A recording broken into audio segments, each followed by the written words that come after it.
I'm just out here on my usual Sunday routine. Let the dogs out, do a few chores, and then go over all the dogs. I gave a few of them baths today, and then cleaned out water buckets, fed them. I just haven't cleaned out the kennels yet. I get a pretty late start, and it's really important to go over your dogs. Like, just watch. You don't want to like miss a limp. Like, if a dog is limping or something's wrong, you don't want to miss it by a day or two or be late. Yeah. Yeah. So Yeah. How often do you go out and do a once over on your dogs? so it's once a day, and then Sundays and Tuesdays it's 2 times a day. And if I'm really free, it'll be 3 times a day on Tuesday and Sunday. Like today, I let them out for a little bit, but I put them back in because we were playing with my boys, and it was just easier. And then I'll let them out again probably. So it's 3 p.m. now, about 6. The sun goes down a little bit. The clouds just rolled in. It was pretty bright. I tried to take some pictures after I gave him a bath, but it was just too bright, and the Yeah. sun was just at the very top. So no matter where you position the dogs, there was just shadows from like the nose down. Doesn't make for good pictures. So No, and you don't get sun much yeah, where you're at. So, I like cloudy days. They're easy for pictures. Cloudy days like yeah. a little more cloudy than this. It actually changed really drastically from about an hour ago. So, Yeah. and now I don't have any help. All my help left.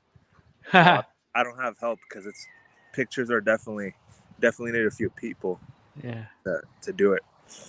Are you is your restaurant closed on Sundays, or do you just Yeah, that's a yep. yeah.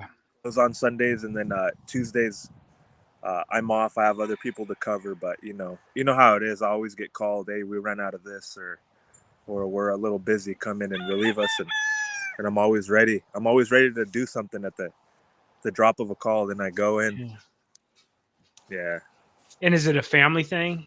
Your yeah. It's restaurant? it's my parents and then I have some part time like high school, like some teenagers that are working like 20 hours a week, sometimes 30 during the summer. Real Uh, seasonal. But let me see. yeah. I don't think I can flip my camera over. I'd show you my kennels. I'll just flip my whole phone around. Oh yeah. Yeah, so I have these 20 by 20s, or actually I think they're 20 by 18s. And I have Nice. a few dogs in each of them, and it's just like musical kennels. Like I can put some dogs next to other dogs unless there's another dog there. And for right now, while these grow, this setup works for me. I have 3 dogs here, and then 2 dogs, and then 1 dog by itself. And I have these like canopy looking things, Yeah. metal roof, so they have their shade and their sun. And then I poured some concrete, but just out of a bucket because you like if you see the top of the property is over here, and then there's a Yeah. higher tier of property. So I park all the way at the top. I had to carry everything in a wheelbarrow all the way down here, and Yeah. then concrete. So it was tough for one person. Yeah. But yeah, you live in a great spot to raise bulldogs. The weather's great. Like right now, beginning of June, we haven't even hit 80 degrees. That's great. And I tell people it doesn't snow, but it actually will get snow like once every 7 years. That'll be like a 2 day thing. Yeah. Like we'll get snow and then it'll stay for like a day. Most of the time, if it does snow every other year, it won't stick. We'll have snow in the morning and by 3 p.m. it's gone. Yeah, that's nice. Yeah, it's easy for raising the animals. The only thing I guess you'd probably worry about is just the moisture. Oh yeah, it Yeah. rots all the wood like these Yeah. boxes and stuff like that. Yeah. And then if if you put your kennels in the wrong area, like I did this for sure. If you put your kennels in the wrong area and it doesn't get enough sunlight, it's gonna cause issues. Like you're gonna get like mold. My issue is over here in this kennel Hmm. during the winter. There's really no sunlight, And even during the summer, I do get some sunlight, but it's I've had worse areas where you have like some patios, a building, and some trees, and then the sun comes out, sets, and that area never got any sunlight, and it's just like grows like this like thin layer Mm-hmm. of I don't even know what to call it. Yeah. Gave Batman a bath, and then doused him with some.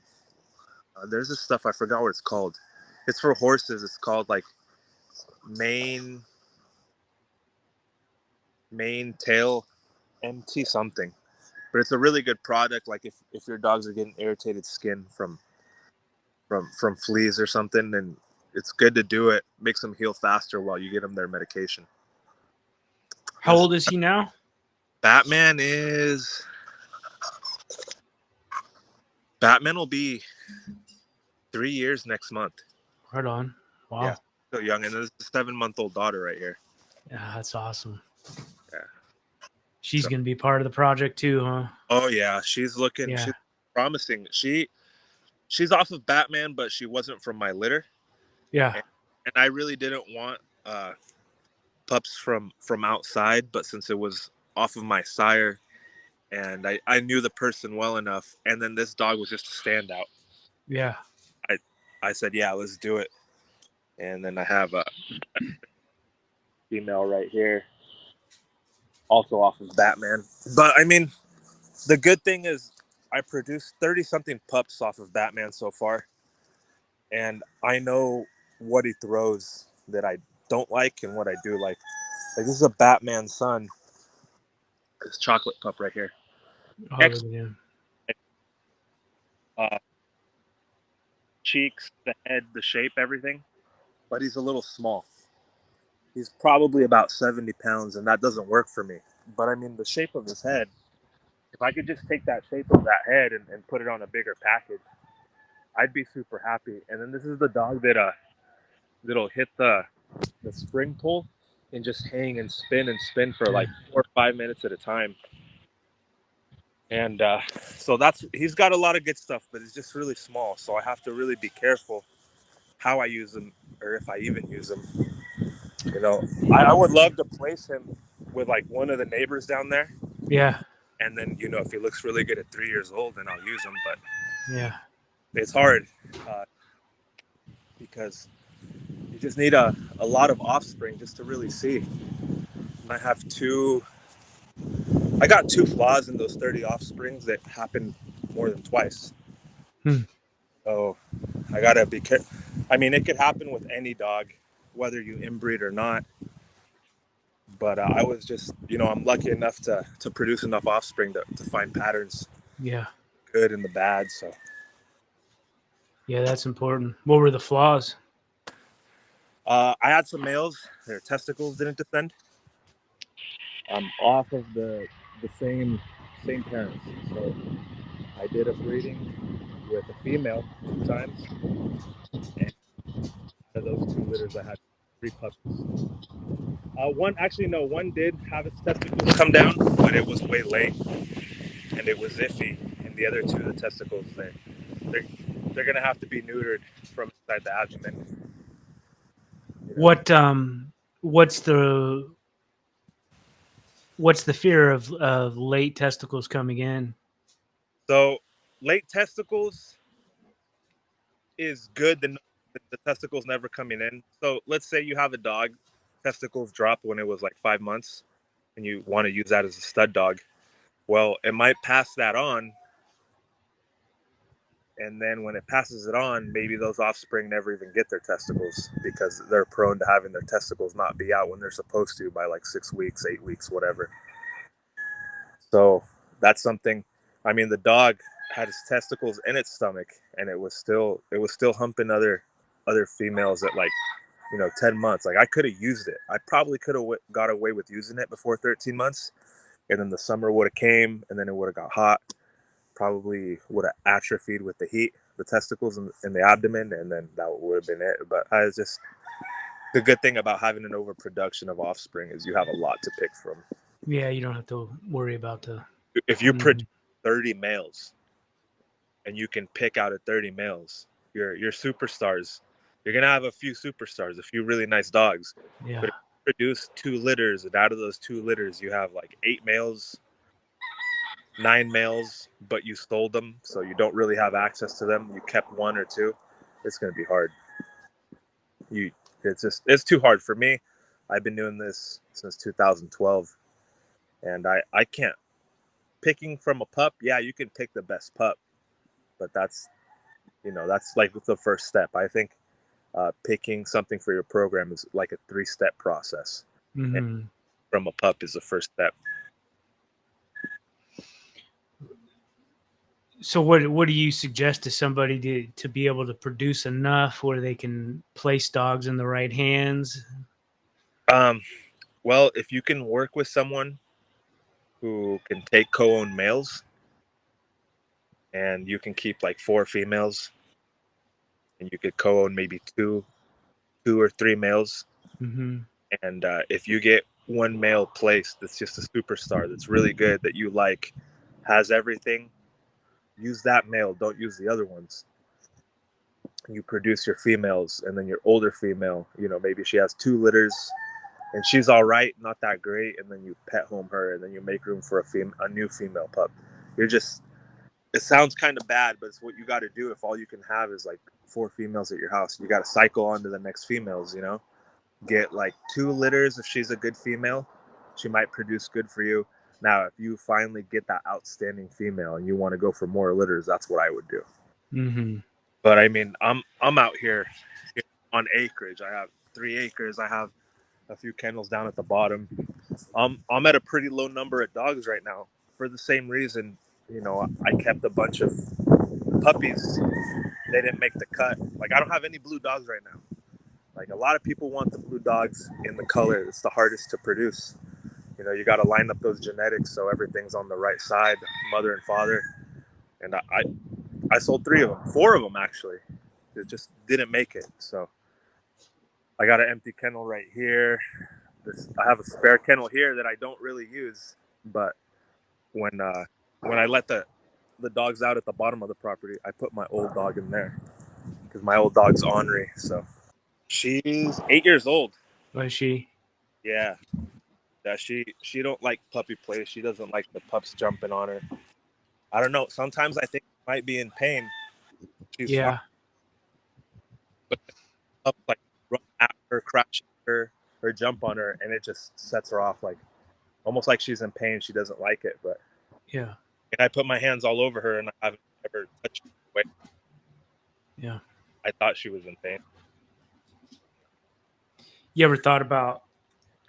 It's probably hard to think of like this. So when you got a really solid program like yours, but you ever thought about the smaller dog turning that into an oldie program or having them used in an oldie program? I thought about doing some oldies, and I know exactly what kind of oldie I want, what I would be after. Like, I close my eyes and I envision everything. And once in a while, I see some people. First of all, if I had oldies, they would look like American Bulldogs. So they would be smaller American Bulldogs. Yeah. I'd just be able to go a little more extreme, a little wider, a little shorter, with that same exaggerated phenotype that I like.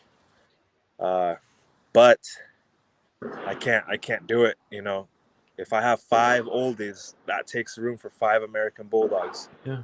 And I would rather just advance my American Bulldog project a little. No one ever shoots. Can you hear that? Those gunshots? Yeah. No one ever shoots out here, and today someone's shooting. I don't know, but yeah, it would take room from my American Bulldog project, so I can't. Yeah. I don't want to let go of the room.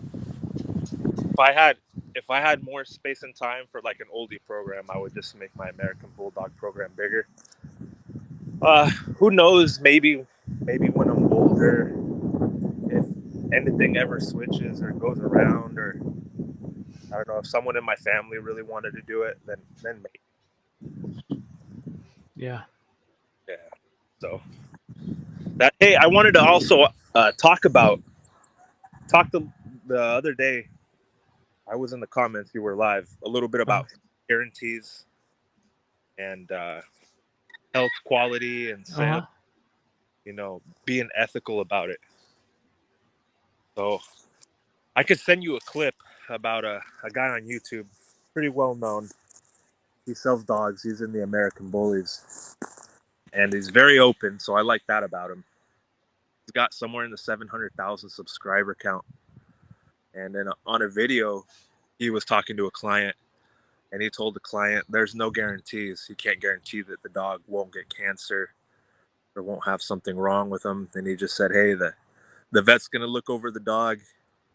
My dogs have this type of health clearances and health testing, and the vet's going to make sure it's not deaf, blind, has both testicles, normal conformation, everything as far as bite conformation, and that it's healthy as a pup, and then that's it. So I don't know. I've seen a lot of ways, and I used to like to treat it on a case by case basis.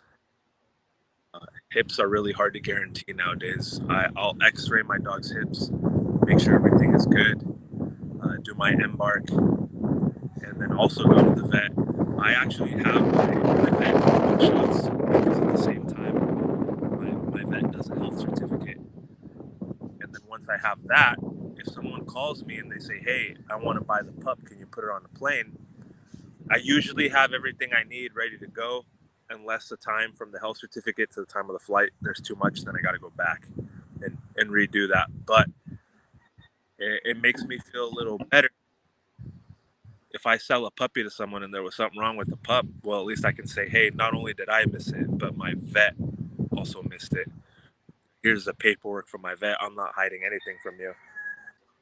So that kind of helps with me too. I've seen like contracts where they're just completely one-sided, saying, hey, we don't cover this, we don't cover that, we don't cover this, we don't cover that.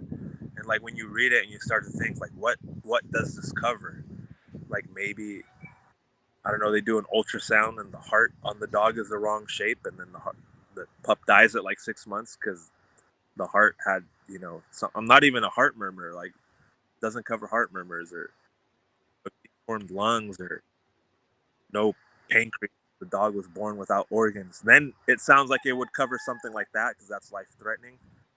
But a lot of these, especially pet health guarantees, are like doesn't cover cherry eye, doesn't cover uh, females that prolapse, doesn't cover undescended testicles, doesn't cover allergies because it's just pet, and it's also like non-life threatening stuff.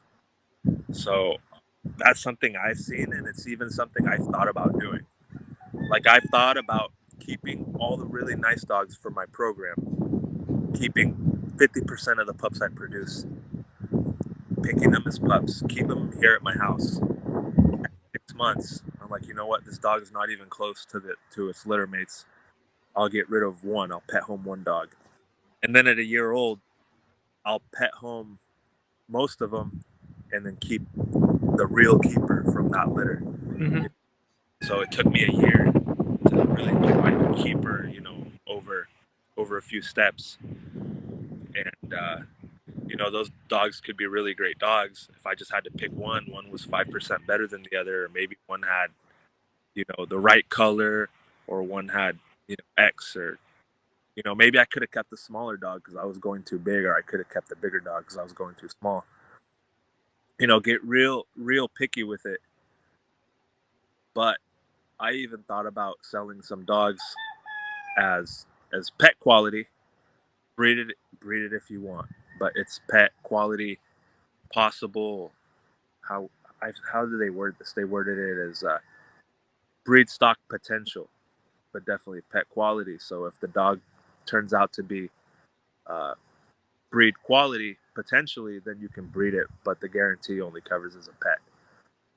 So, and it's not so much that I need to do this, but I've not had contracts the last few times, and it's really came to bite me in the butt. Like I've been bullied pretty bad, and I tend to be a nice guy almost to the point I get pushed over, and just to to make it easier, sure, like why not? Like why don't I just give them another puppy? The puppies already have them. The market's not super hot. I don't look at it as losing $2,000 or $1,500. I look at it as like, yeah, I already have this puppy. I'll just replace it, or I'll do this, or even with shipping semen is stud. Like I didn't do a contract, and the female didn't take, so we're gonna do it again. And then what if it doesn't take again? How many times should we try? Or what if they want to move, their money to a litter or not a litter? And it's just, not having contracts has really bit me in the butt. But I just deal with the consequences, and now I got to figure out what I'm going to put in my contract, because I've done like 4-page contracts. I've done half-page, like bill of sale / contracts. Yeah. So that's something. I think that both sides of the spectrum, the customer and the breeder, really have valid issues and points, like you're talking about. Like, how many times am I going to repeat this studying? I mean, is it my male or is it your female? Are you going to actually try to figure it out if it's your female or not? And Maybe. it's not like I can say, okay, now you have to do progesterone, or I'm not. Yeah. Because then you're like, all of a sudden, out of the blue, like not, Right. So yeah, that's that's an interesting subject. The only and I think you do need contracts, because you are going to get crazy customers. I mean, these dogs just seem to, like, even good people normally it brings out something in them it's such an emotional situation, a product, you know what I mean? It's a sentient being, and so people are just like, they lose their morality, it seems like, in some cases. If you're a scumbag, you're always going to be a scumbag no matter what. But I even see good people kind of fall into the trap of trying to take advantage of a situation that is immoral. But the caveat I have is, like, I've talked to several people, especially in the French Bulldog world, where they said, I want a breeding quality pup, specifically said that, and paid for full rights, and things like testicles, or, cherry eye. cherry. Like, what if you get a really great dog, or a solid dog with all the right DNA, and it has cherry eye? Okay, you breed it, you produce some excellent dogs, and then a few with cherry eye. So then what? Like me, I might deal with it. I might say, okay, what we're gonna do is we're gonna produce those excellent dogs. Cherry eye is curable. Is it, or is it? I don't know. Actually, I've never had cherry eye. Let's think of something else. Prolapsed vagina on a female on her first heat. Yeah. I'll keep all the good females, or maybe I'll lean more towards males, and then the prolapsed females, we're gonna spay those. Am I not gonna produce something really good because something bad's gonna come out of it? It's like the same dilemma with inbreeding. You get the same dilemma. You inbreed a dog, you're gonna get some really good ones, but all the bad stuff will come out if it's in there. And no dog is perfect. There's something in there. Well, there's a couple podcasts that I'll send you that's, in my rudimentary mind, as far as dog breeding is concerned, have always kind of leaned towards this concept and feeling about it. First off, I think it's a case by case basis. I don't think you could just eliminate everything because, okay, this has cherry eye. Well, I mean, are you going to give up the 95% that's good because of the 5%? And if it's a thing like cherry eye, which is, like you said, is fixable, is it actually worth excluding that from the population? You know what I mean? All that diversity too. And that's important. And I think I've really come to the conclusion that diversity is king in a lot of ways. And I think diversity and confirmation are two things that get lost in these subjects. Those are the two things that really lend itself to a healthier dog. And I think that, like these podcasts were saying, is like, are you going to exclude this dog because it has fair hips? You know what I mean? When all of its offspring and its parent lineage and all that has never suffered um, through having bad hips. They may have not had great hips, but they've never, been paralyzed or had to have surgery or anything. Then they live fruitful lives. Some people say, "Well, how do you know? I mean, they could have been in pain." Well, true, but these are these are dogs that are bred to a somewhat of an extreme. So there's give and take on that as well. But what they were saying is that a lot of this health testing and a lot of these things that we we worry about um, is losing sight of what the real issues are, and that's the issues of breeding to an over exaggerated extreme, or um, doing things like lessening the gene pool, coefficient of inbreeding, and all these other things that that could cause double down on these issues that's more of a problem than, say, a dog that throws cherry eye 3 out of 100 pups, or a prolapsed vagina 5 out of 100 pups. There's a lot worse things, and excluding that from the gene pool is probably going to exacerbate some of the issues that you think you're trying to steer yourself away from, because you're just so focused on all these, what he calls disorder testing instead of health testing. He says you're just testing for these disorders, but you're really not focusing on the overall health of the dog. And I think it's an interesting concept, and I with dealing with people who are so steadfast in health testing, or people who are so against health testing, there seems to be a similarity with them. You know what I mean? That, like, they're getting a lot of the similar results and they don't even know it. And when I hear of somebody who does a lot of health testing but does tons of line breeding and then produces extreme conformation dogs like a French bulldog that's 25-30 pounds, that's a recipe for having issues.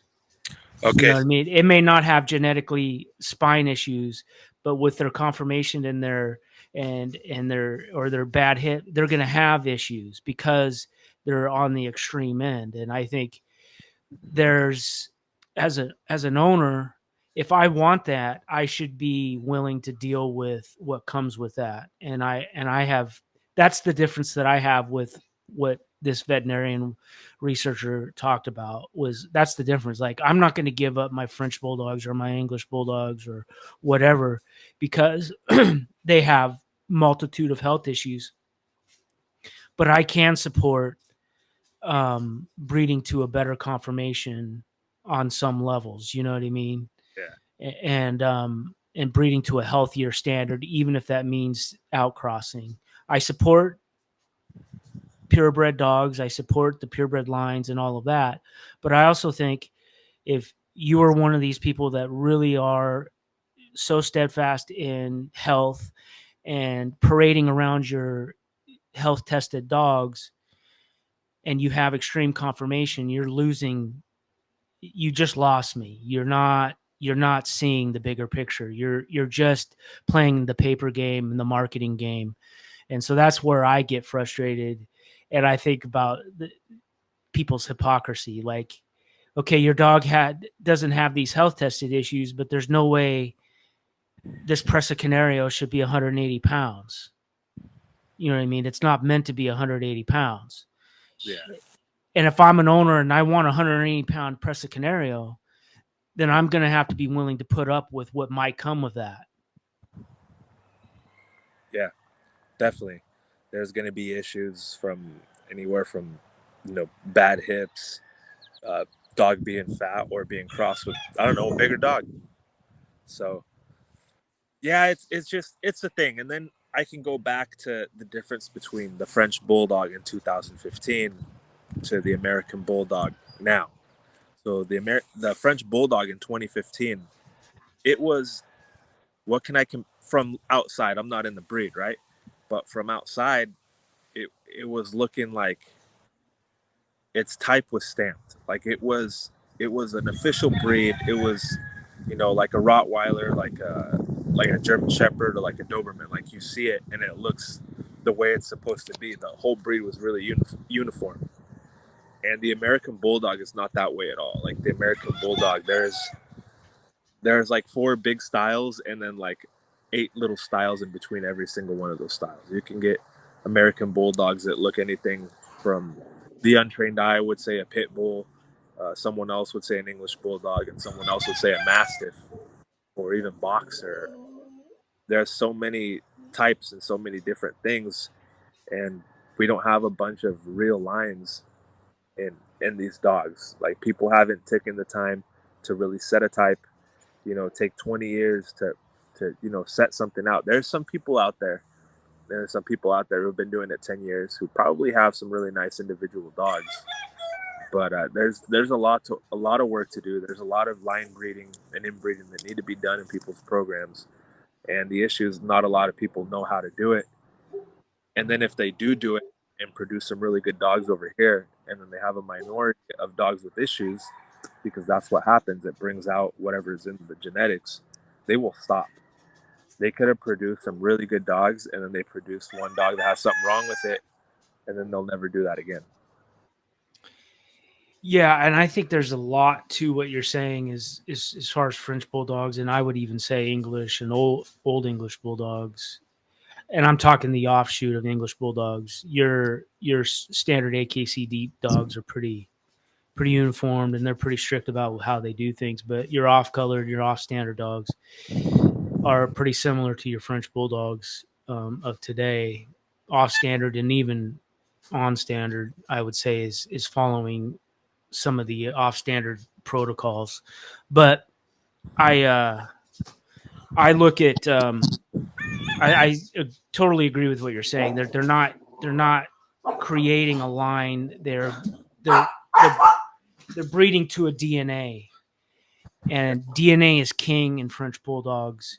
It's not pedigree, and it's not phenotype. It's just what the dog can throw, unfortunately. And you see a lot of messy dogs that that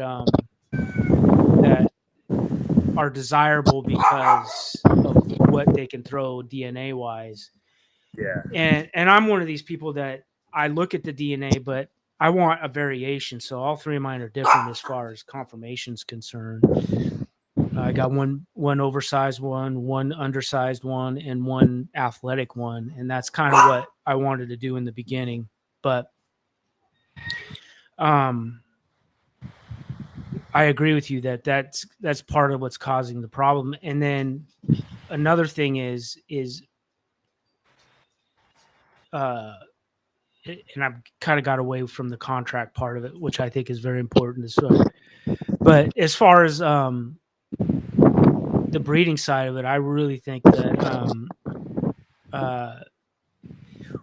we're missing out on a lot of good dogs and a lot of good people in the breeds because there's such crazy infighting, and there's almost the thought of too much money involved and too much greed. Like if we can temper some of that money and really get down to the serious people and forget about the color and all of that sort of thing, let's just forget about it, and let's come together and breed good dogs and kind of breed to a better conformation and a better standard, and really look at how other breeds that have done it, and go from there. But it's such a scattered thing. I mean, like I said, even their, like you were saying, that even their ways of breeding is so scattered. There is no rhyme to reason. Though they'll follow the next fad. They'll chase the certain DNA, and they will not worry one thing about what could come of that and what would be best for their program. And Every time you new blood, and I mean adding new blood to your program, outcrossing is a necessary tool. You also need to know when to do it, and the issue is every time you go outside to use someone else's blood because they carry blue cream, they can produce platinum, they carry fluffy, whatever it is that you want to add. Like you're gonna bring something else in, whatever that dog or that line, if it's a line, is prone. It could be anywhere from behavioral temperament issues. It could be anywhere to the stuff we know like cherry eye, allergies, sensitive everything, because you're bringing that in. So you also have to be careful what you bring in and how often you bring in some new DNA. I mean, because if you're breeding some dogs for 6-7 years, you're gonna have a pretty good idea what's in there. You buy 3 sisters and an unrelated dog, and you breed off of that for a while. You're gonna know what's in there, and then you bring some new blood in, and it's got a whole other set of problems. You might not get into it in the first generation, but the second one you probably could run into it. And when I did one of my foundation breedings for the line that I'm working on now, which produced Batman and Lucas, uh, I had my female Pantera, and I had to find a completely unrelated male, and I found one, and we had a successful litter, and we kept 2 males. Well, I kept one, and my good friend kept the other one, and now we're working off of that, completely unrelated, and the phenotypes were the same. They had that head type that was the same, and they were similar sizes. The conformation was about the same. They looked, like they could have been litter mates, but they were unrelated. And now I'm working off of that, and I've already got my eye kind of set on what the next outcross will be. But at the same time, I'm doing a line off of one of the brothers and a line off of the other brother, and then the outcross will get thrown in there a little before those two brother lines meet again. So thinking a few steps ahead of time.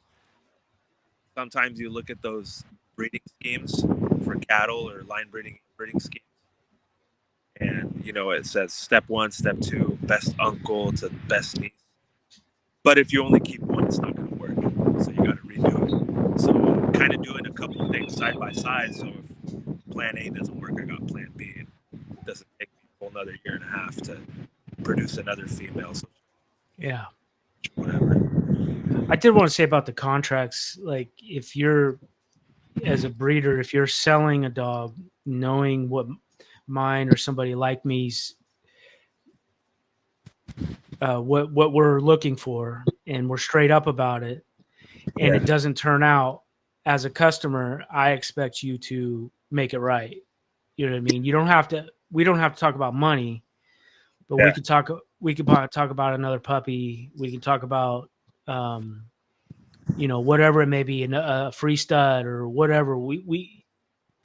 If a breeders that are willing to go that distance for customer service, like you would if somebody was at your restaurant and said, "Hey, man, this steak doesn't taste right," and they ate a third of it, you're not going to argue with them. You're just going to be like, "All right, I'm gonna do it again." If it's wrong, it's wrong. Like for example, they want it this way and they got it that way. They didn't want sauce, and we accidentally put the sauce on there anyways. And when it's super black and white, it's that's what it is. Or if they find something that shouldn't be on the plate, and the best contracts I've ever liked were the ones that I signed when I did my purchases. And I used a stud one time, and it said, if it doesn't take, I have a year to claim my credit. And I'm like, you know what? I like that. They are straight up.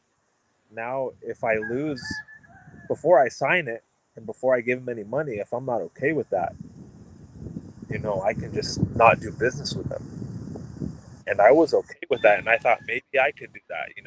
I'll charge a little less I'll be cheaper than all the other studs that are comparable, but I will do that because I don't want to be on the hook for having someone else be able to produce a litter 2.5 years down the line from the first time.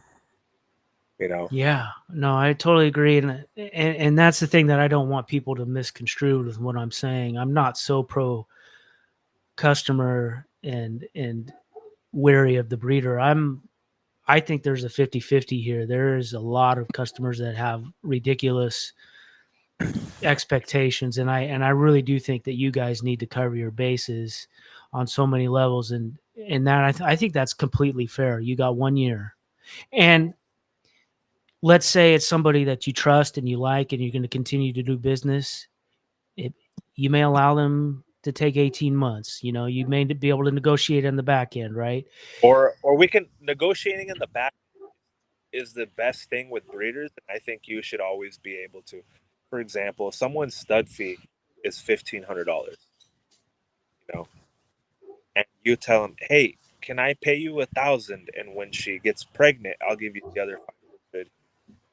And then they'll be like, "Sure, yeah, that's not a problem with me." Then let's do that. Or if you don't like the contract, tell them, "Hey, can we add a clause that I can switch this money from stud to puppy? Like, I don't know when my female is going to go in heat, but if you have a puppy I like, can I just switch my mind last minute?" They might say, "No, that doesn't work for me because I've had these puppies sold for 20 years because I'm the best breeder in the world."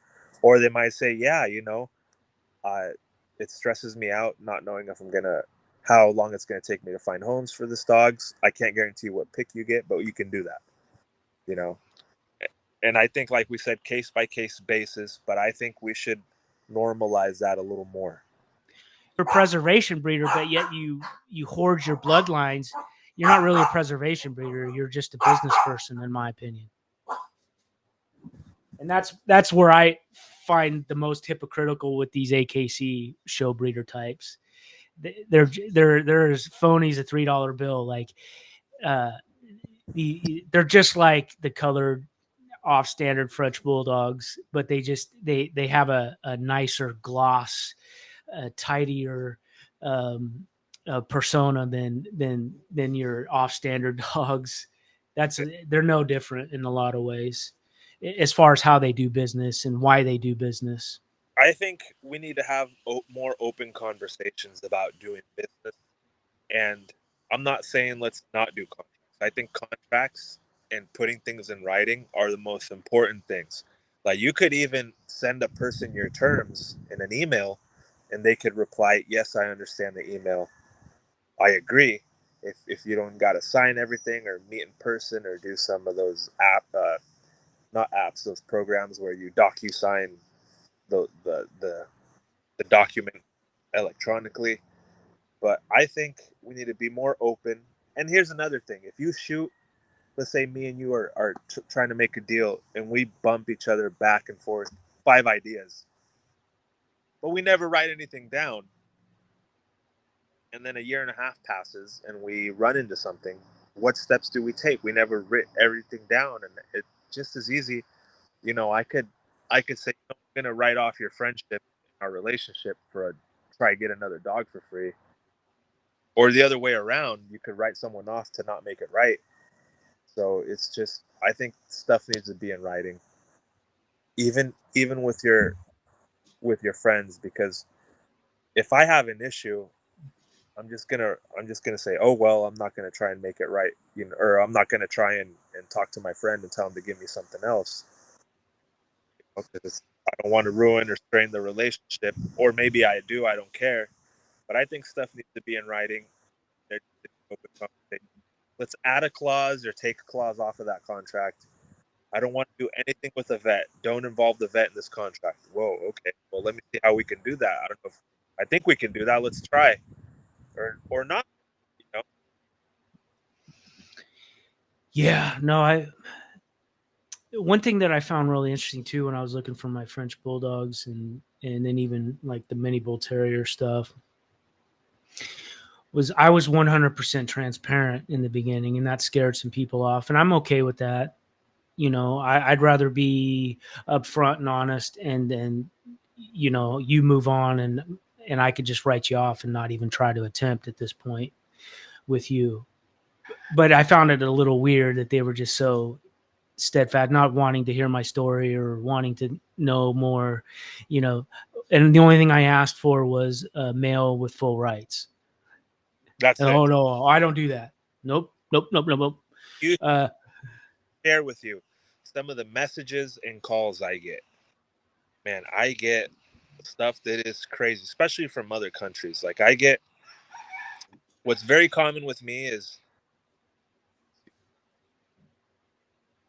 I get people who tell me, "Hey, I'm looking for a female in this color or this color." And the markings, I'd prefer no markings, but if there are markings, they can only be minimal or they can be like this. Or I want nothing. And I'm like, yeah, I don't have that, but I have this. No, that's too much white. Too much white around the neck. It looks like it has a collar. And that's what I am off standard. I am off standard with my dogs as far as color. I am heavy color and I am dogs that are off standard. Nothing that wasn't in the breed the year I was born. The year I was born, these colors were already in my breed. So my breed allows blue brindle and it allows black, but it doesn't allow solid blue. But all the genetics are there to make that dog. The genetics and the recipe is there. If you breed them together, you could have that. You could produce that. So, anyways, I'm off standard, and people know what I have and what I'm known for. So they will come to me and say, "I want this and this," or "I want nothing." Instead of let me look at the litter first. And I don't know. I've been guilty of thinking that way, but that I'm more open minded than that. I've had people, want a big dog, only a big dog, and then I've had people uh, want dogs to other countries for just ridiculous. Like I told people, hey, I have no experience shipping into your country. There's a lot of regulation. Find somebody else for the shipping, and I'd be happy to sell you a dog. I'll even give you a discount since you got to pay so much shipping, and I will be proud to be able to say, hey, I have some of my dogs in this country across the world where it's super hard to get dogs in. mm-hmm. So I would pride myself on that. For some people, they might like the all the attention and good for marketing. Hey, I'll sell this dog half off if you actually get it. If it's going there, you know. So, or it's like a celebrity buying your dog. That's the celebrity owning it and being able to maybe take a picture with the celebrity or just having the celebrity, post your dog that you sold to them. That's more. That's worth more than the price of the puppy, in my opinion. So, uh, I don't know. I've just gotten weird calls and people. I hear all sorts of stories and all the scams and stuff, and I just sometimes I filter it out. Yeah, no, and I get it. That's why I'm like, when I don't get too jerky with people, even though that's my initial reaction, because I figured that, oh god, they probably heard stuff, kinds of stuff 1,000 times. But I try to be as open and as honest, like sending my phone number and Facebook link and all that sort of thing, just so they can see that I'm a real person. And even though I'm kind of private with that kind of stuff, I will be open with people to, hey, free to contact me anytime, and you could FaceTime me and my wife, and you can kind of get an idea who I am. They just These people are so steadfast in their approach with people, because they just want to hold on to these bloodlines, and if you don't show dogs, or if you don't plan on showing your dog, they want nothing to do with you. And it's like, god, you're just limiting your options out there, in my opinion. For example, if another breeder starts out with one or two of my dogs, a generate 3 generations later, I could go get some of that stuff back. Exactly. Maybe their first breeding was an outcross, and then I take that outcross and they just did some work for me. Yeah. Maybe maybe their selection isn't good and I don't like it. Maybe I got to see what two bloods did together, and then I could, learn from that at least. But yeah, I would much rather have a 30-minute phone call with a stranger than a 4-day text conversation on and off. Yeah, and I'm the type of person that even though I'm almost 50 now, I am a texter. I'm not a talker. Um, like I don't want to talk to you, and it has a lot to do with the kind of But work I've done in my life. But when it but comes to this, I agree with you. I'd much rather, hey, FaceTime me. You don't you know, let, it that it should take like one afternoon to figure out with good communication if that breeder's not for you or not for you, or if the dogs are going to work out, or if the breeders, you could get a good dog from them. I have people that'll, maybe this 10. boy right here, for Yeah. example, real quick, I talked to his breeder for a week before I made the decision. Okay. Can you tell me a little bit about the stuff that you talked about? Well, all the stuff you talked about, was it as far as is the program, or were you kind of getting to know them, or what kind of Both. both? Okay. Both.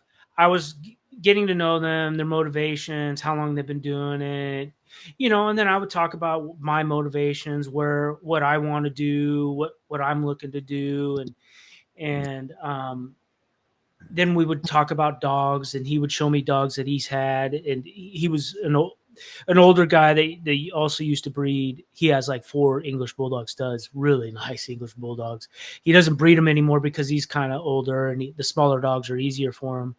But we were talking about English Bulldogs, and I was like, oh man, we were just kind of bonding over our love of dogs and Bulldogs in particular. And then we would talk business, and then we'd go back to personal. And then, like I said, about a weekend, he, I kept asking him. He said, "Well, let me evaluate," because I was like, "Which one do you think? You know what I mean? As far as would be the best stud potential?" And I said, I'll go with what you're thinking. If you narrow it down to 2, I'll pick one out of your top 2. And and he's came back to me, like I said, about a week later, and he said, I really think these 2. And he says, it's this price for this one and that price for this one. And I said, okay, I want this one. And he said, okay, send me a deposit. I sent him a deposit. And then the next day we drove, an hour down the road south, and we picked the puppy up. And it was a great conversation, and we did good business with it together. And I have nothing but good feelings about the guy, even though that, he's an older guy and he fulfills a certain market, a regional market. He's not, and that's kind of what I liked as well. You know what I mean? He wasn't in the muck with the French Bulldogs, and he bred real nice dogs. His English Bulldogs are better than I've seen. A lot of these top English Bulldog, colored English Bulldog breeders have been doing. His dogs were really nice, athletic but thick. And so I was really impressed at just his mindset and how he went about it. And this dog is fantastic. He's going to be probably my best. And I didn't set out to get the best out of the 3. I, Yeah. I was just trying to get a quality dog off this guy because I really liked the mom and the dad and stuff. So, but I had a good conversation with him, and I'm really glad. And I'll go back to him if he, I don't think he only has 1 or 2 litters a year now, since he's in his 60s, but he's been doing it for 30 years, fulfilling a pet market. And once in a while, he'll have somebody like me come along, and he's like, "Yeah, let's do it. I know my dogs can produce." So, and he had no fear when I was saying, I want a stud dog. I want a dog that could work and breed good puppies. He says, I got you. When I hear that from a breeder instead of, I don't know, I'm like, oh, forget it. Never mind. You're not standing by your product. But what's your opinion on breeders who don't allow clients in their home? That's a tough one, bro, because I get the security purposes of it. But it's so nice when they do allow you. Really? Well, my first dog, I went there, and that's how he got me as a customer. Is I went there and I saw the mom and dad firsthand, and I put hands on the pup, and I was like, it's so important. I think it's important. You got to have some sort of You got to put yourself out there and yeah, yourself trustworthy. You have to make yourself known. Some people don't put themselves out there, and they don't allow them over to the house. They'll not do videos, uh, just pictures, and try to yeah, sell it. So I don't allow people in my home anymore. I used to, but it's not working anymore. We had a lot of thefts nearby, and just for my privacy, I've had a lot of people. And here's one of the bigger issues: is I have a lot of people come to my house to look at the dogs and possibly buy, and they don't buy. Now I'm okay with them not buying if they're not sure, but it's just very hard for me to make the time to be home. If they're 20 minutes late and they're driving from 4 hours, or if they're 30 minutes late, that's totally normal. How about a window between 2 and 4? I'll be here, or that's what I would say. And if they're here, they could be here for 45 minutes, or they could be here for 2 or 3 hours if they know how to talk dogs with me. And you know, if it's 5 or 6 times a year where they come and they talk dogs, and I open up my schedule and I put somebody on the schedule at the restaurant for me to not be there, it's very hard for me to make time. Now, if they've already paid for their pup in full and they say they're going to come pick it up, that's a different story. But I'm just not quite ready to let every window shopper in my home. You know, yeah. No, I totally get that. I don't think I would be either.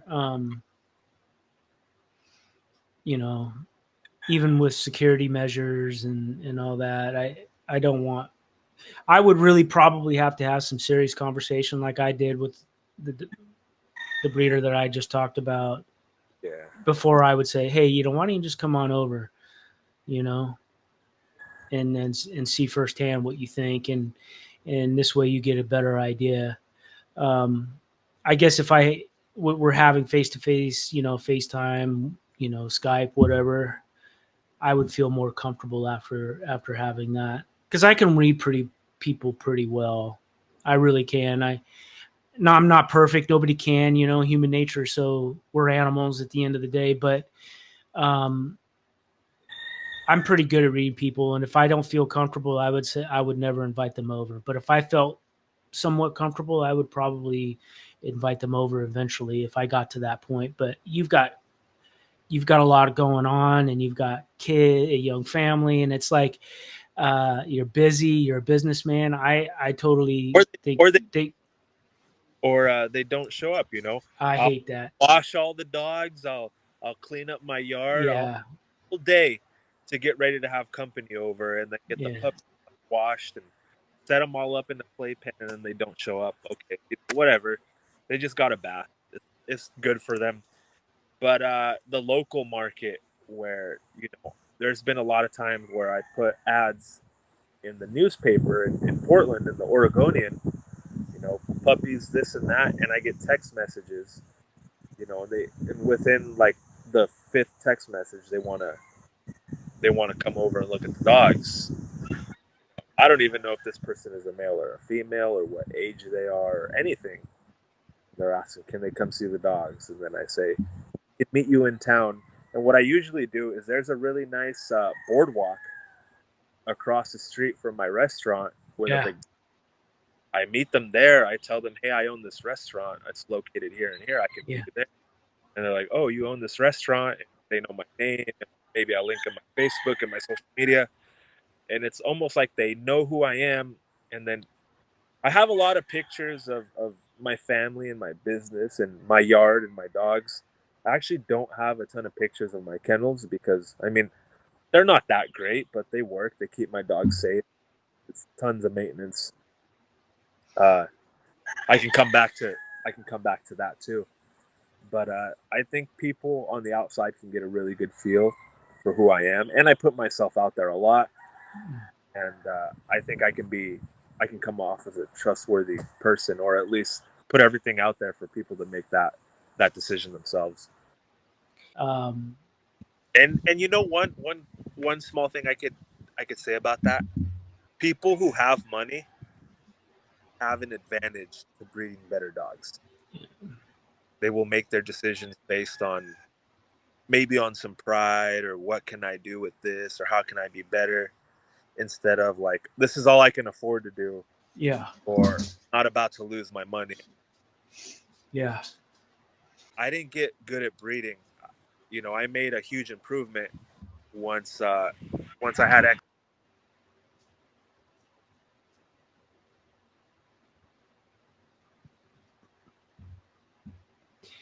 Oh, you think you froze? You're making a good point too.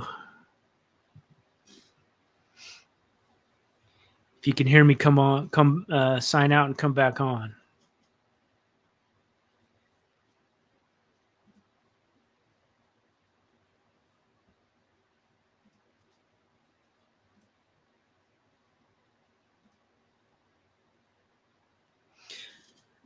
That was a good point he was about to make.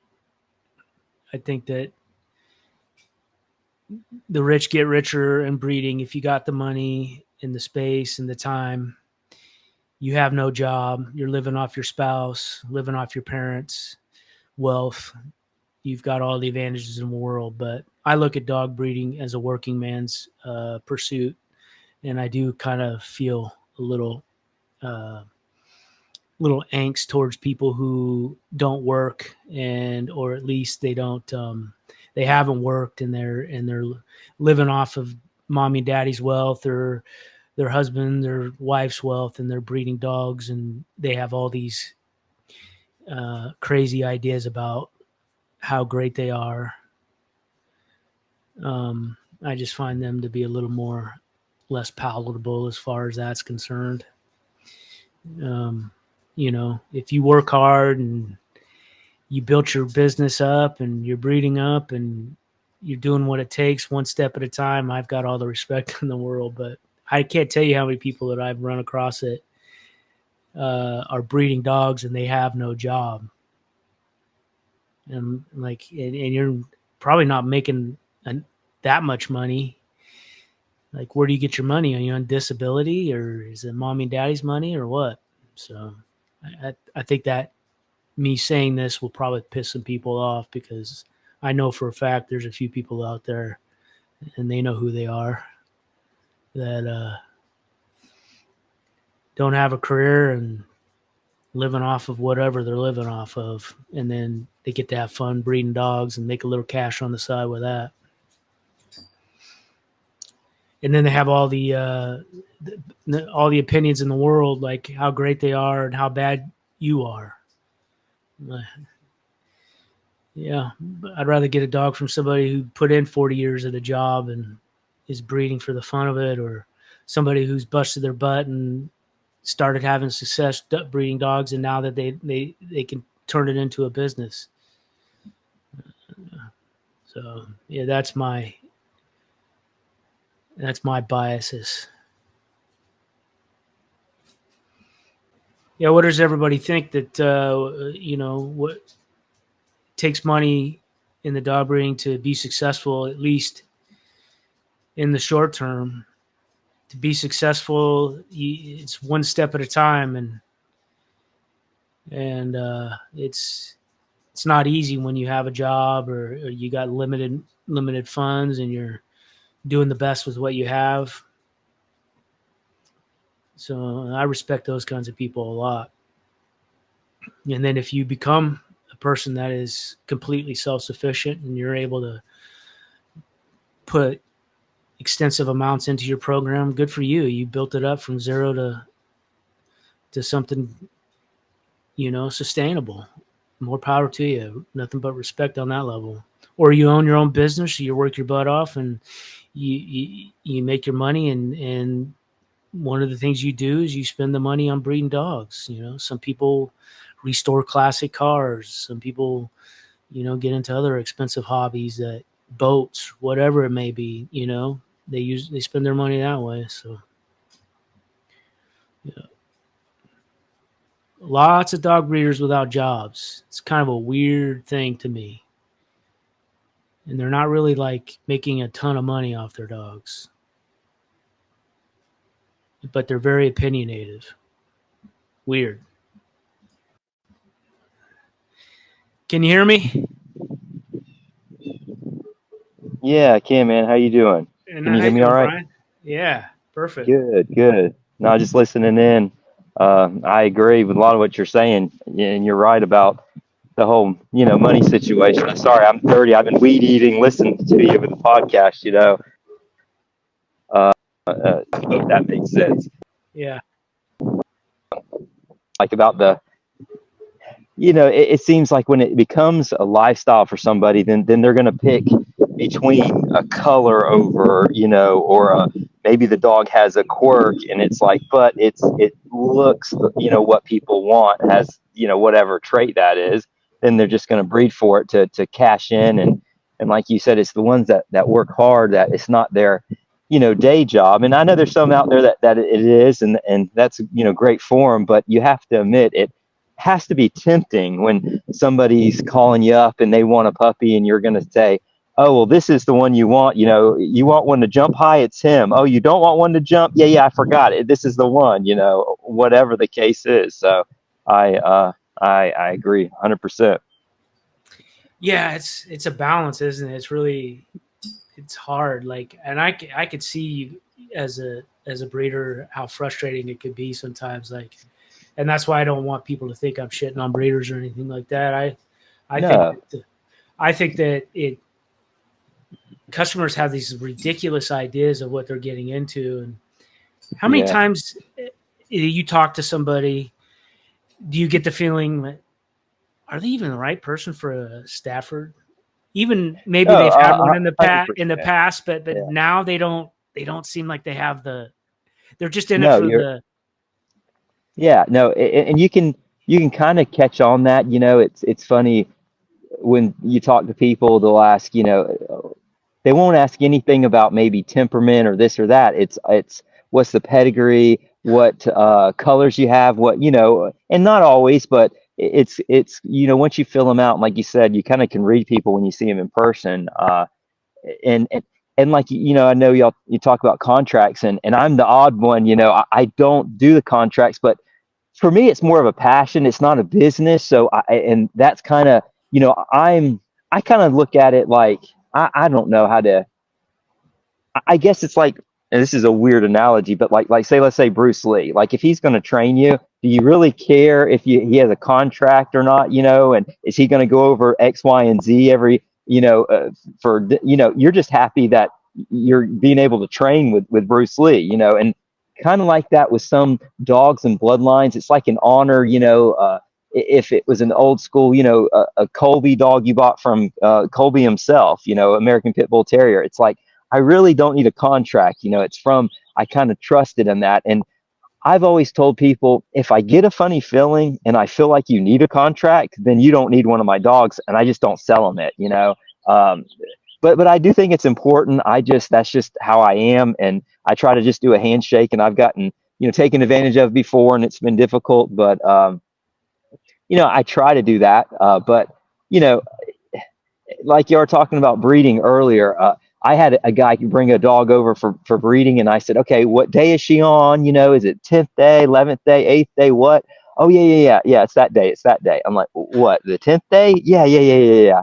I get him over, and I spend like, I said, just leave her, because I'm getting frustrated. She doesn't seem to stand, and whatever. And next thing you know, it's 3 or 4 days later. I'm keeping her, feeding her, taking care, trying to get her bred. I managed to get her bred, and I have a really good stud dog, but it wasn't easy. And I get to talking to him. He said, "Well, I don't know when she started bleeding. I just thought she was, I seen a little blood, so I figured I'll bring her." And I'm like, "Man, I told you to count the days."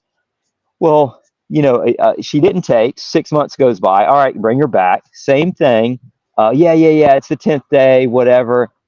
I get them bred. It was hard to do as it was. And then later, like a week later, he writes me and says, "Oh man, she's flagging for my mail. I think she's ready to get." And I'm like, "All right, bring her back over." And we got another breeding out of her. And I think it was like 4 days later. but yeah, I mean, it's so much time and so much effort, and like you said, when do you draw the line? Is it the female? Is it the owner just not knowing? Is it and you got to look at it several ways. It's your time and it's the service, and the stud dog did his job. How and it goes back to again, y'all touched on. I do it case by case. It depends on the person, the Mhm. situation. That's like everything, like health testing, and you can genetically test so much, but let's talk about cancers. What if they get cancer? Maybe who knows this day and age? The dog foods they're given, 10 years of certain dog food. Maybe it's that. Maybe it's frontline they're putting on them every month. Who knows what can cause some of these other issues? And I can see where I'm like, you need to just talk to me because there's so many other factors where they can get these issues, and it's not it's not genetic. It has nothing to do with the whole guarantee. And then I jokingly tell people sometimes, like, you want a guarantee, lifetime guarantee, $10,000, and I will switch you a puppy out, whatever, jokingly, but really, is the time and the even the Bulldog guy that was on here, I love some of the stuff he says because he seems grounded, but and he's right. It's like there's a point where where do you draw the line at, and it's I don't know, it's a lot of stuff unknown that you don't know what they've done to the dog.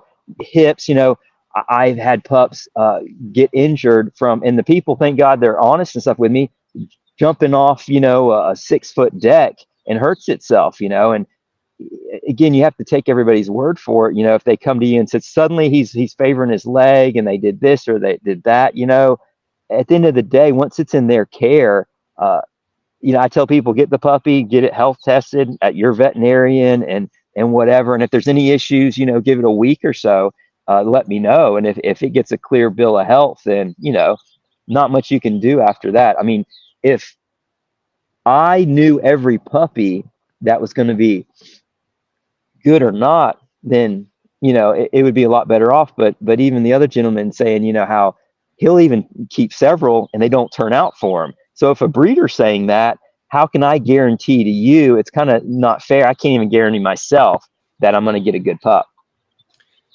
Yeah, and as a consumer, those are all things that go through my head.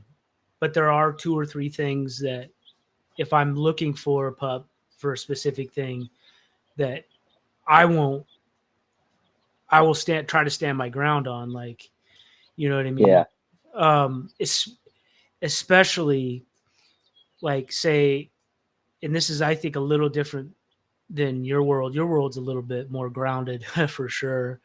But like, say, the French Bulldog world, if you're charging the exorbitant prices that these people are charging, and you tell me, yes, that's okay, I'm good with that, and I'm going to keep that dog if it doesn't turn out, and I'm going to give it the best life, but either give me give me some of the money back where I'm paying pet price for this dog, because now Yeah. I have to get surgery for the dog No. or whatever it may Yeah. be, or no money at all. Give me a quality male. It doesn't have to be your top pick. Just give me a Yeah. quality male, and I'll take it. And I will Yeah. promote the shit out of your kennel, Oh yeah. and what good business you do. But if my dog jumps off my deck and hurts its back, I'm no way I'm going back to the breeder. I'm like, gosh, crap, that's Right. my fault. That's my Yeah. fault.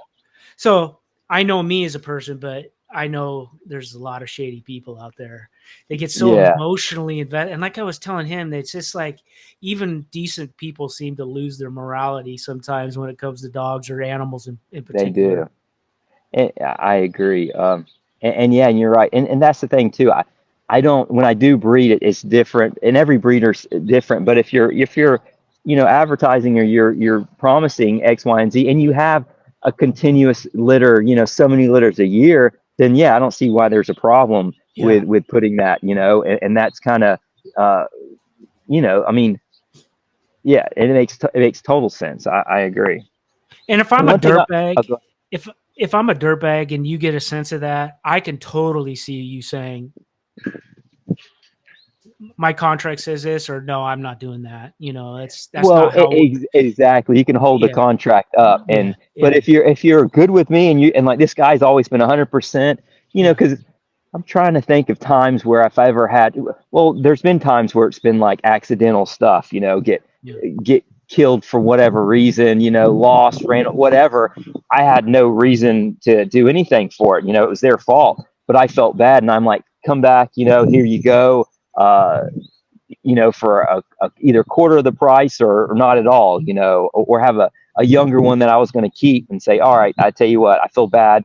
And then the hardest part is actually when they come to me and tell me that, it's like, they're practically in tears saying, I had a buddy watch them for me. My wife went out of town and, he ran out and got hit by a car or something, and I'm so sorry. And things happen, yeah. and that's life. And, what are you going to do?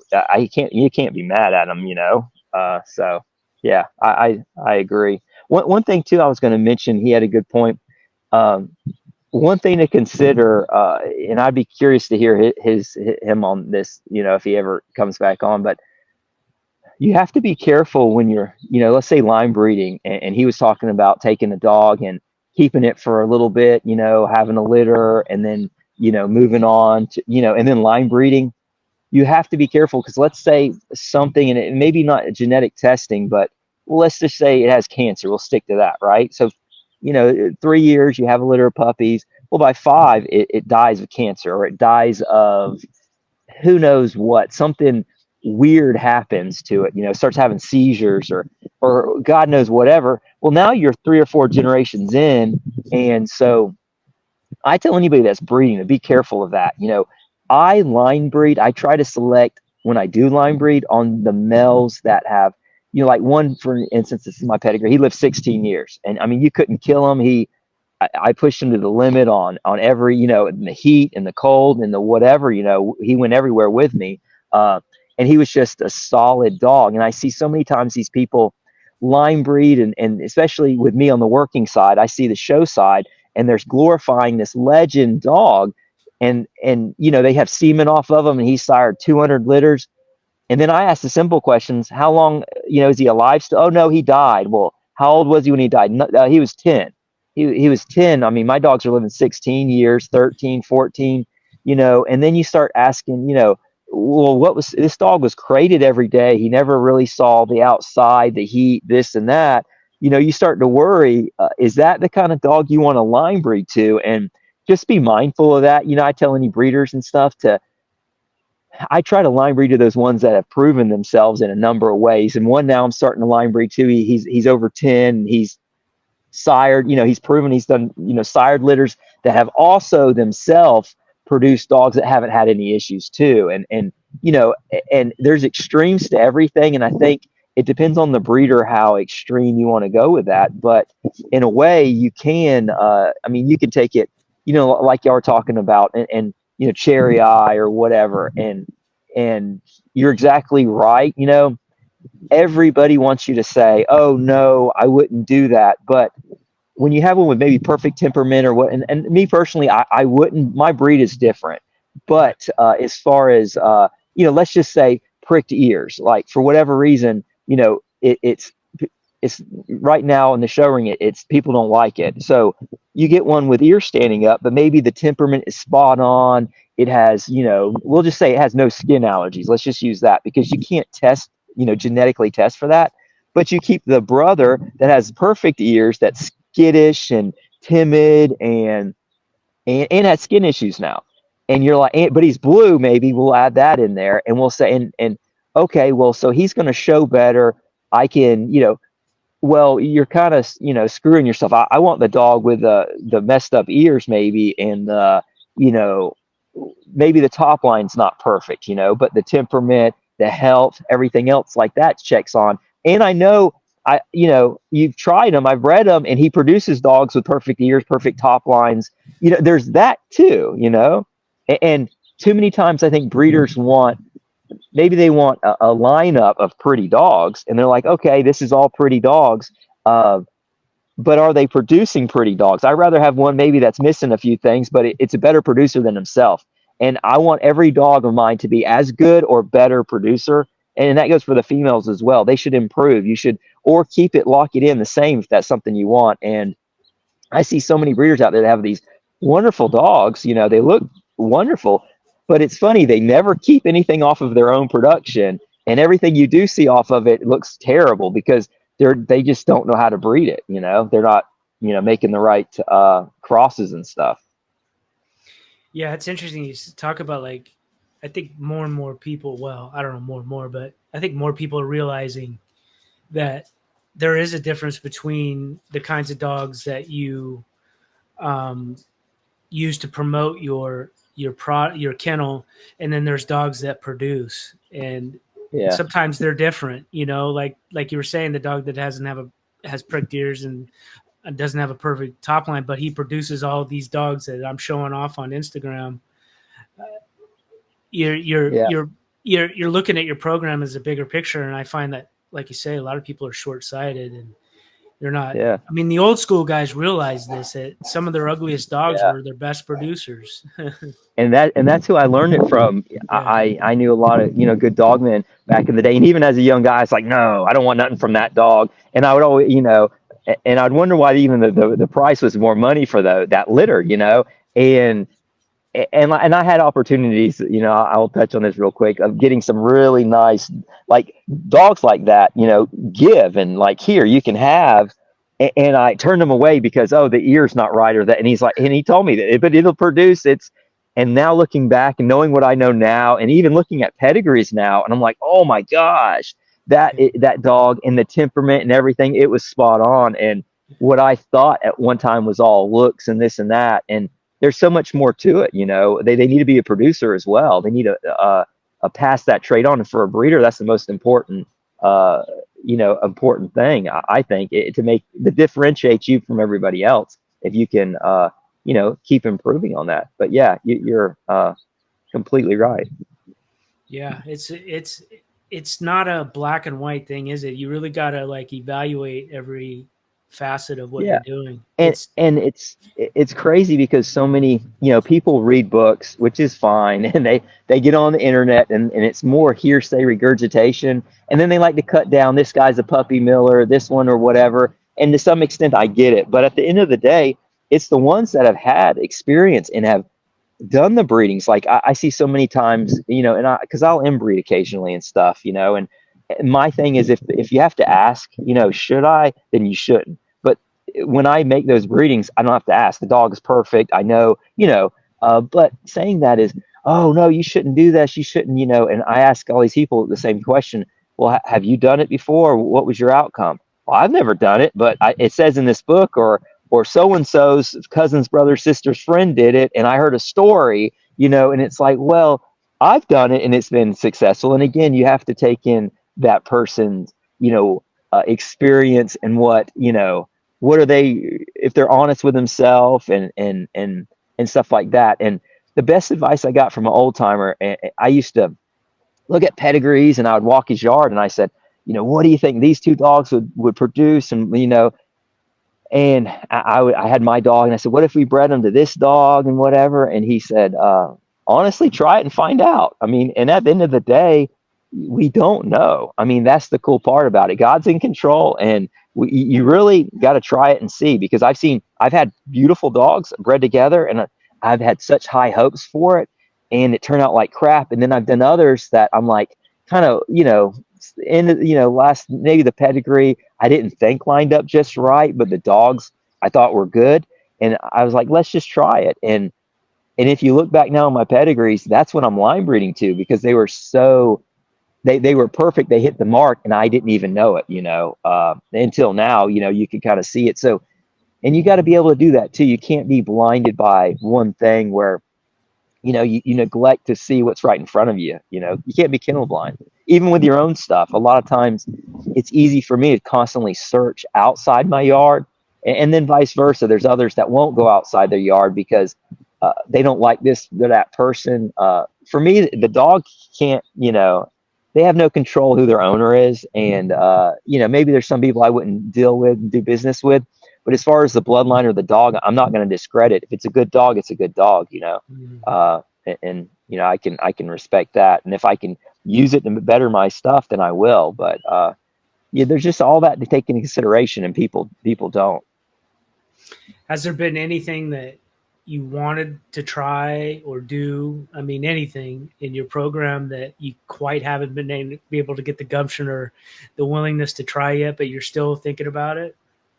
Yeah, I mean, and as crazy as it sounds, I would like to do like a brother sister breeding. To be honest with you, I know that sounds crazy, but the reason is so many really good dogs I've known come from that. One of the breeders I knew, one of his best dogs, I remember him telling me, and it was from a brother sister breeding, and I got to meet the dog. He was outstanding, and you know, and then even, you know, go back to the Irish working stuff. Champion Psycho was a brother sister breeding, and I could name 4 or 5 other ones that I've met that were brother sister breedings that were really good.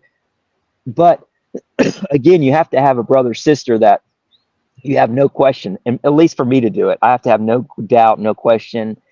And you know, I do have some I've thought about doing. They're perfect in my eyes, but again, they're like 4 years old now, and to me, I need to see a little bit more out of them. Maybe a last time litter thing, but then I always go back to, no, I can't do it. I just can't do it. You know, and I don't know. I'm having good results without doing it, but it does make me curious. You know, what would come of it, and lock in, you know, that type, because the litter, I would like to repeat it, but the mother is no longer, you know, she's too old and stuff. The male probably could have another litter, but I can't repeat it. And it's one of those. It was kind of one of the last litters they had, and I didn't. I thought it would be good, but it turned out to be, you know, excellent. I was very happy with it, but yeah, you know, something like that maybe. But yeah, we'll see. Maybe one day. Yeah, for And sure. then reselling. You know, the world is so blind, and I get it totally.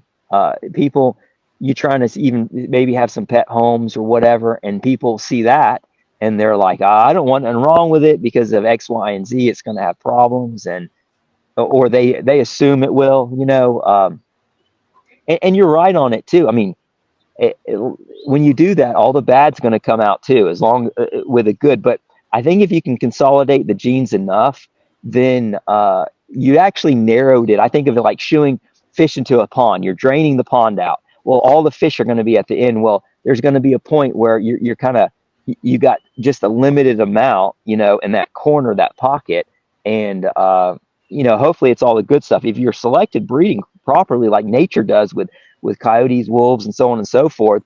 But the problem is you have to be honest with yourself each breeding. And two, touching on that, you know, I thought this might be an interesting topic too. I'd love to hear the other guys, and I'm sorry I forgot his name, but Martin. Yeah. Martin. Yeah. But you know, talking about the problem with if you start inbreeding, like my stuff, if I go too tight, too much, you know, right now it sounds like a good idea, but what if they come out with some weird genetic thing that pops up, right? That they can't test for, but maybe now they can, and it causes, and who knows what, right? Well, I just consolidated my whole gene pool, and maybe they're all carriers of this now, and or not even carriers. Maybe they're all positive for this, and maybe it's something small, weird. I don't know. They live 10 years. I don't know, whatever, right? And it is a genetic that we can test for now in the future. So putting all your eggs, and that's why I'm totally against, you know, the Staffordshire Bull Terrier has liver in it, which it's a disqualification in the kennel clubs, and it has, you know, black and tan, same thing. Well, how do we know if there's not other genes associated with those colors, and we get rid of it, and then we found out later that was also tied to something else? You know, I don't know, but we need that diversity. And so, as big as I'm a believer on line breeding tight and inbreeding, I do think outcrosses are important, and it's nice I have like 3 lines kind of going in my yard just so I don't cover up myself. And I'm real easy in dipping my toe in each breeding I do, because I can try to always back out of it. If it doesn't turn out in 3 or 4 years, I go a different direction, and I just wipe the slate clean with that that little project or that experiment or whatever it is. If I go too tight or not enough. Some and bloodlines are different. I have some lines that I can go as tight as I want. It seems to get better and better, and then others that you start to go too tight, and then all heck breaks loose. You see all kind of issues. So. I don't know. You just got to take that in consideration. It's not the same for everybody. Just because a line breeding, inbreeding worked for me doesn't mean it's going to work for somebody else if the bloodline's different. You bring up a good point too, because somebody like you that's been doing it for a long time and has the stock to be able to do it, I think that like you said, it's a lot easier to really, to intellectually look at what you have and make those right decisions on that level. It's those kennels that don't have as many dogs or, ability to get as many dogs as, say, somebody that's been as established as you, that maybe line breeding and inbreeding should be a really, really, really tough decision to make, not something that you strive to do. Yeah. Well, and you're exact. I mean, because I don't know how many generations in, and I've seen great grandparents and uncles, and I've handled them where I would be real leery to go into some new blood that I, just got today, and I'm going to inbreed this or that or whatever, because I don't know what, and that's what I've tried. I was telling somebody the other day the same thing. I said, and it happens so much. These people that start out breeding, they get sold on this dog individual, and they come to me and they're like, this is the greatest dog ever, blah, blah, blah. And I got it from this person. And then I know kind of dogs behind the blood. And I'm like, I know there's issues in it. Right. But this dog is a perfect example of it. But I try to tell them, be careful, because let's say they start inbreeding to it, or something pops up that, let's say cherry eye, right? So I know it's known for cherry eye, but this is a good example of the breed. So you need to try to weave your way around it without having that come back.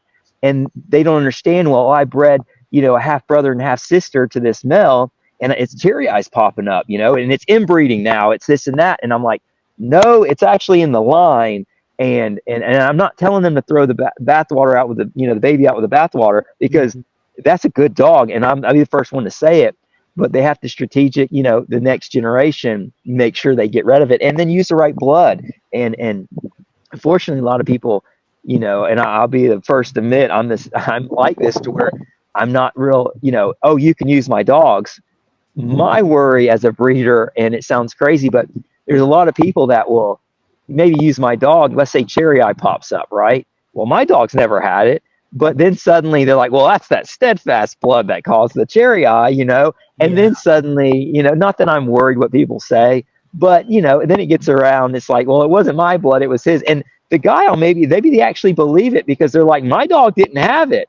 But it's like, but that's the first, you don't know the parents. The parents had it and you didn't even know it. They had surgery on the dog. They lied to you and didn't tell you, so you just got to be careful. But I see it a lot, and that's why I'm more hesitant. It's not until I get to know someone, because there's a lot of people that will be, and because they're new at it, and somebody said it's line breeding, or it's inbreeding, or it's that blood, because my dog was good, so it must be yours. And so I try, and then, or they ask me and they want to just add blood, and I try to say, well, what are you trying to fix? Because if you have maybe an overly hyper dog and you want to calm them down, well, but you want to use this dog and he's overly hyper, that's not going to fix your problem. So come to me at least and tell me this is, and maybe it's not even a problem. Maybe it's something you like. This dog is very obedient and I like the structure. Can I get that and work with me? But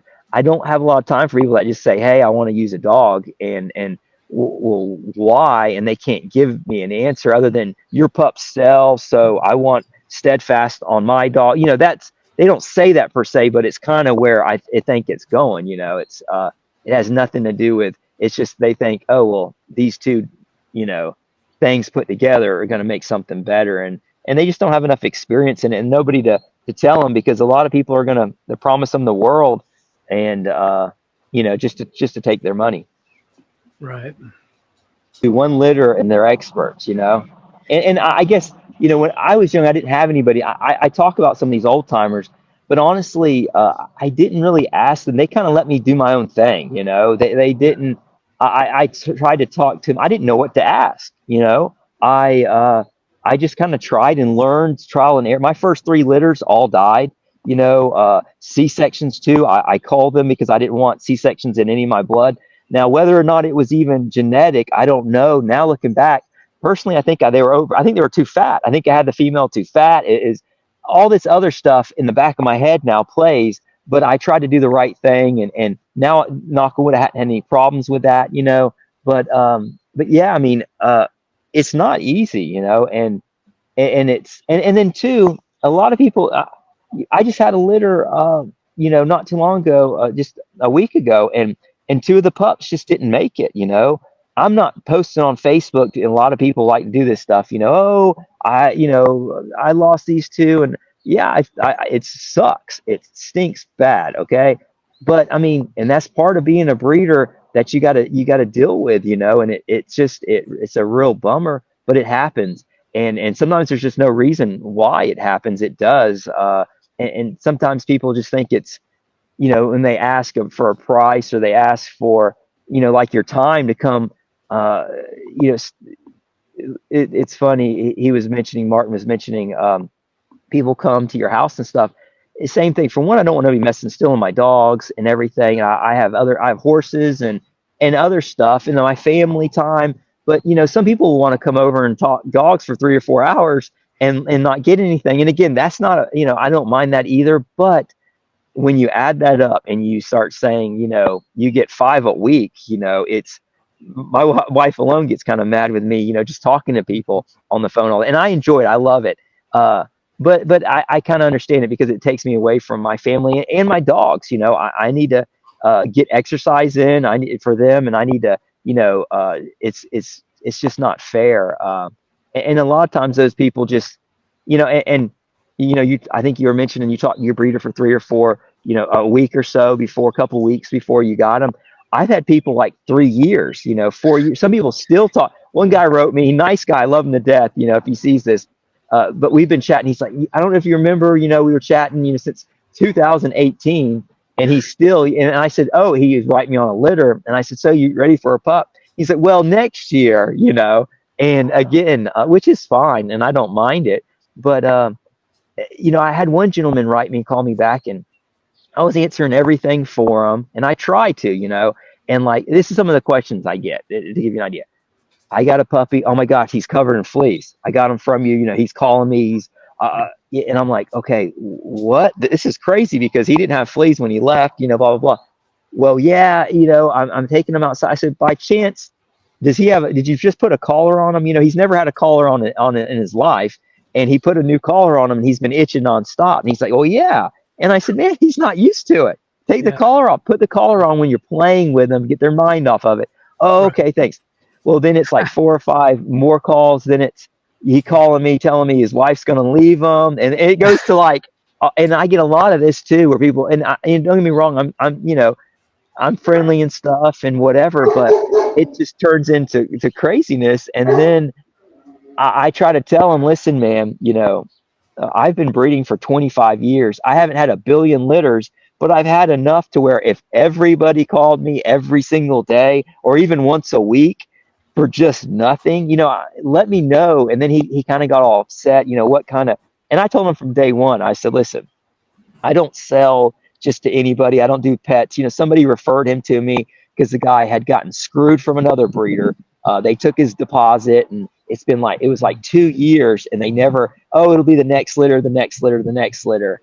So I felt bad for the guy, but yeah, I mean, then he kind of got upset because I wouldn't answer, and then you couldn't get him off the phone. It would be an hour or two, and I'm trying to eat dinner. I'm trying to get dog, go to work, whatever the situation is. And, a lot of people get upset with that. I'm like, text me, it's easier, message me. And then if I don't reply, they'll leave me a message. And if I don't reply back within 12 hours, they're messaging me or leaving voicemails, what did I do wrong? And then the next one is, you're a piece of crap. You won't return my calls. I get it. I'm not good enough, or I'm not, and I'm like, these people have other issues that, and it's not all of them, but we deal with a lot of crazy people. And then they wonder why, the price is what it is, or I get people, they'll write me, and they'll ask,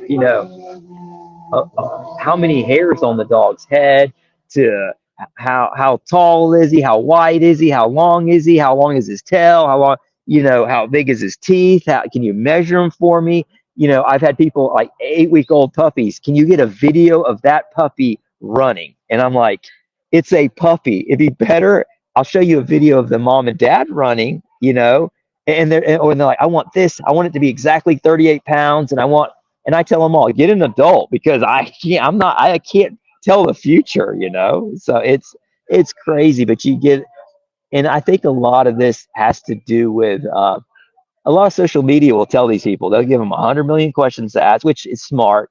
And and they all want printouts of the health certificates and stuff, which is fine, the genetic testing. But I had someone come and get a dog today. The dude was super cool. Didn't give me all that BS. Told me it's for a family pet. It's going to be his son's first dog. Just a really good, down to earth people and stuff. It's like and they're not arguing with me about price. They're not arguing with me about how many hairs on its head, or how if it doesn't jump 6 foot, then they're going to take it back. Like they want all these crazy guarantees. They just want a loving, dog that they can go hiking with and to the lake with, and it's just, people need to realize that's a lot easier. I don't, and it goes back to, if you want all these stuff, yeah, it'll be a $10,000 puppy, because if it doesn't turn out, then I'll give you another. But you can't tell the future, man. It's crazy. And know how many people who want these sorts of things can actually handle a dog like that on a regular basis. Well, and that's the honest to God truth. You start asking questions, they want to get into all this crazy stuff they see it on TV, and you talk to them for 2 hours, and at the tail end, you're like, okay, so do you do weight pull? Do you do agility? Nope, but I'm going to start with this puppy. And it's like, and I don't want to be, but 99% of the time they never start. Or, it's just a couch, and they're real. And I want breeding rights, and it's like, and I know now this is something to talk about. I've heard from other people that said other breeders do this, and for contracts and stuff, this makes sense. They said, well, when you get it titled in X, Y, and Z, then I'll sign over the breeding rights for it, for people like that are real adamant, or maybe they have a standard, even if it's a show dog, if you can get it championship, then bring it back, and then we'll, I'll give you the breeding rights for it, or so whatever, which is not a bad idea, I guess. But yeah, it's there's a lot of crazy stuff. And then I've had some people, because I don't have a contract, they won't, they'll go somewhere else, which is fine.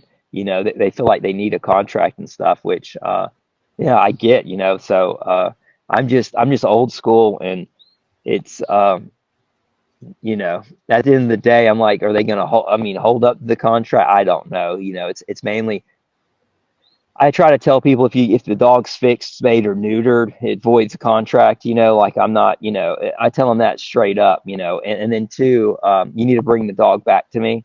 I'm not going to let you, and this just helps so people don't lie. They just want a second dog or something. I need to have the dog back, or if as far as a health issue or anything like that, then I just kind of tell them, well, go get it checked out at 2 other vets, and I want to see the report, and let my vet take a look at it, and go from there, But luckily, I hadn't had any, issues pertaining to any of that. But I can see someone that does more breeding; it makes sense. Yeah, and I agree. I think there needs to be a give and take. Like, if you tell me and I got a pup from you, and you say, well, hey, you need to get 2 more 2 more vets to look the dog over. I'm gonna, as a person, I'm gonna say you're great. I'm gonna do that for sure, man. I'm gonna Yeah. fulfill my end of the bargain here, and if the one, both these vets or one of the vets tells me, hey, we can work with this, and it's not that big of a deal, and it's not this and X, Y, and Z, then I'm gonna work with them, and then I'm not gonna bug you. But I know that there's so many other customers that aren't going to do that, and I get. Yeah. And But yeah. the few times that like something like that might have happened too, I've it starts to do that, and then I said, don't bother. I just talking to them. Like you said, you can kind of feel it out. You can feel it in their voice. You can tell if they're trying to pull one over on you, or if they're. And a lot of times they won't pursue it anymore once they know. But the ones that start, and you're like, okay, I get it. Come over, come. We'll figure something out in 6 months or whatever. Try to work with them. And I've had you just never know. One dog got choked on something. Again, it wasn't my fault at all, but actually I kind of warned them to be careful, but that's a whole nother thing. It happens. The toys, everybody thinks rawhides are safe, and rope toys is the worst. Just it's stuff like that can happen, but in the day, you be a good person, be good to me, whatever. I'll try to work with you, because heaven forbid they're part of the family. I don't want nobody to lose something like that, and it's not like it's replaceable. I mean, overnight anyways, you need a little bit of grieving time and stuff. But I had this old rawhide because my Anatolian Akbash Turkish Shepherd dog, he can eat those no problem. He's so big, he could swallow it whole and not have a problem. But there was an old one in the garage, and one of my Frenchies got a hold of it and tried to swallow it whole. Good thing I looked over, because he was starting to choke, and I had to pull it out of his. Wow. So that, I mean, you're not careful, man. These kinds of dogs aren't meant to have. So I had one like person. He called me, and I had sold him a puppy. It's been forever now, but at the time it was like 10 years, right? And it was just him and his girlfriend come and get the dog. And I remember, and he called me, and just we made friends, and chatting with him. And I said, well, where's the dog at? And he said, oh, my daughter, she has 3 girls now. It's upstairs. They're painting his toenails, And we talked about, and like, how, I said, he's like 10. And he's like, whoa, it's crazy. Then like a week later, wrote me, man, and said he had a rope toy he had for 6 years, and he just stopped eating. And I tell everybody with my breed, especially if something like that happens, watch them. And if they're not, defecating and stuff, you just need to watch them. But long story short, ended up dying from that, and it's something he had played with forever. And they found it inside his stomach. So you got to be, I try to put all that stuff up. I got one now, man. He eats the drainage pipes if he gets bored, and it's like the 3rd time I've seen hunks of the drain pipe blood, he's thrown it up, and I'm like, thank God, and so I've just pulled them all off the where he runs at too, and I make sure I have another dog with him when I let him run, because it keeps him occupied and stuff. But if he's alone, he goes, and I have a plastic, like a kiddie pool I had, and he ate hunks of that and swallowed it. And I'm like, dude, what's wrong with you? Like, why? It's some are like that. You just got to be careful. Yeah. They got Bulldogs and dogs with a little bit of drive, man. They forget about it. You got to watch them at all times. Yeah, you do. Or keep, like you said, keep them occupied. When they're all three of my pups are together, they're usually wrestling, and the worst they'll do is the youngest one will piss, because he's French Bulldogs are the worst to train. But yeah, they occupy themselves a lot better. Yeah, exactly. I hate it, man. I'm gonna have to run. I got to finish doing some weed eating before the sun goes down. But it was good jumping on, man, talking to you and stuff. Love what you're doing. Yeah, I appreciate it. Anytime, man. I really follow your stuff, and we'll have to do a part 2 in the near future. Absolutely, man. All right. Have a good one, bud. You too, bro.